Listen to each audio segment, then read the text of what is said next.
Today we're going to talk about something that I really love talking about, which is symbolic interactionism. I know that sounds like a big, convoluted phrase, uh, and for good reason, and I'll explain to you why in just a moment. But the big question that symbolic interactionism asks is, what are we creating with our language? What's the relationship between communication and identity formation? So let me take a minute to explain to you kind of the roots of where symbolic interactionism came from, and then give you some concepts of what it actually means and what it is. So symbolic interactionism was developed technically by George Herbert Mead. He was a professor in, I believe, sociology, and his students, he never really published anything, but his students compiled their lecture notes into a book called Mind, Self, and Society after he died. And so while he never actually used the phrase symbolic interactionism, his students kind of crafted this. And so when reading the book Mind, Self, and Society, I just want to be really upfront. It is a bit scattered. I mean, think about the notes that you have written for some of your classes. They're probably unintelligible to anyone but you. And so that probably wasn't any different than the notes that George Herbert Mead's students made. And so when they got compiled, they are a little bit hard to read too, even though they've had lots of editing and they've been shaped into a cohesive document. It's still kind of difficult to understand. So unless you're really into philosophy or sociology or communication, I really might not suggest reading it. Instead, kind of get a Cliff's Notes version of what it means. So different disciplines utilize mind, self, and society in different ways. I like to use symbolic interactionism to better understand the power of communication. So let's talk about what does it actually talk about? What does symbolic interactionism mean? So first off, first thing that you need to know is that words are actual symbols. So that's where we get the symbolic.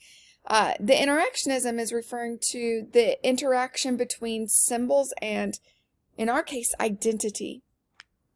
So, what the argument is that our communication reveals how we view ourselves.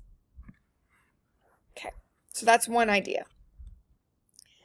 So when we are self-deprecating, that reveals how we view ourselves. When we demonstrate that we're proud of ourselves, that reveals how we view ourselves.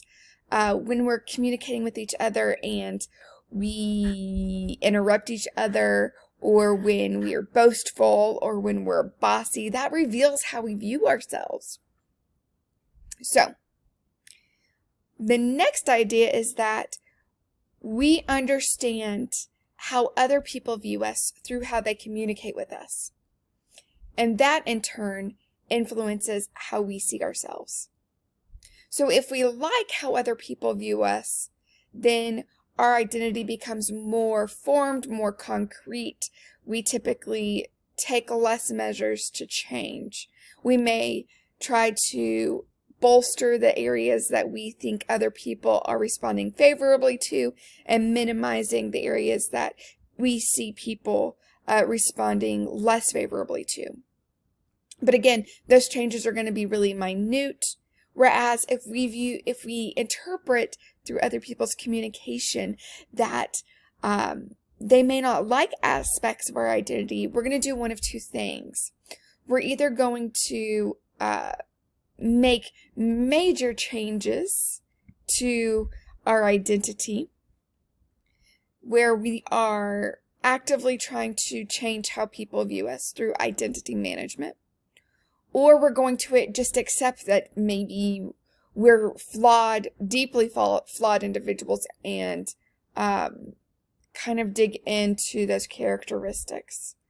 that we interpret people don't like about us. So let's get into some very specific examples. A parent tells a child that they are amazing and excel at everything and are so smart. That child is either going to grow up and be incredibly successful, feel confident in themselves, and are going to be equipped to face the world. Or, and this is a little bit less likely, they're going to be overconfident and not realize that they're less prepared. So it just depends on if there's truth in that encouragement or not. All right, now let's think about if a parent tells a child that you're worthless, that they are never going to amount to anything, that they wish they were never born. This is going to have some effect on that child's identity, right, and how they view themselves. The child is either going to attempt to prove their parent wrong. They're going to participate in identity management. They're going to try to be very successful, and they probably will succeed. But more likely than not, they're going to believe their parent because they're in a position of power. They're the people that know them the best.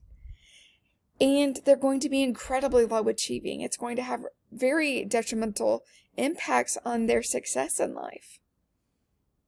So if you got nothing else out of this, then I want you to realize that our words and how we're communicating with each other, especially those that we should love, that we should care for, that we're in power over, our words have incredible impact on how they view themselves and what they become as human beings. So the society part of mind, self, and society comes in. Our society is constantly telling us how to view ourselves.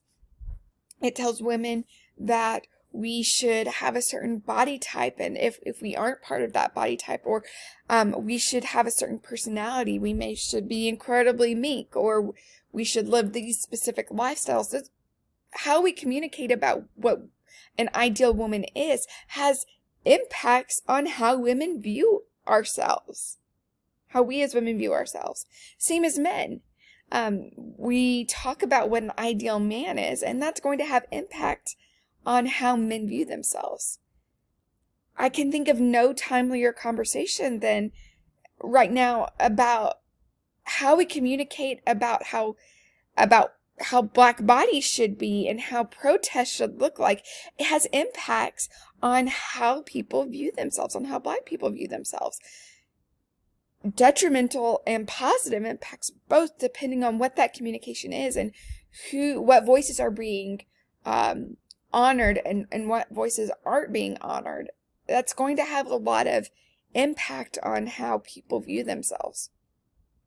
So if you get nothing else out of this conversation on mind, self, and society, or on symbolic interactionism, I want you to take out one really important thing. Our words are really powerful. We have impact on how people view themselves and therefore their ability to be successful. We're also impacting how, when we're talking about people, whether that's through who your nonprofit organization is speaking for and against, that's influencing how other people view and communicate with people that are being represented. So choose your words wisely. You're impacting people's lives through your communication. So be really mindful and be very wise in how you're communicating.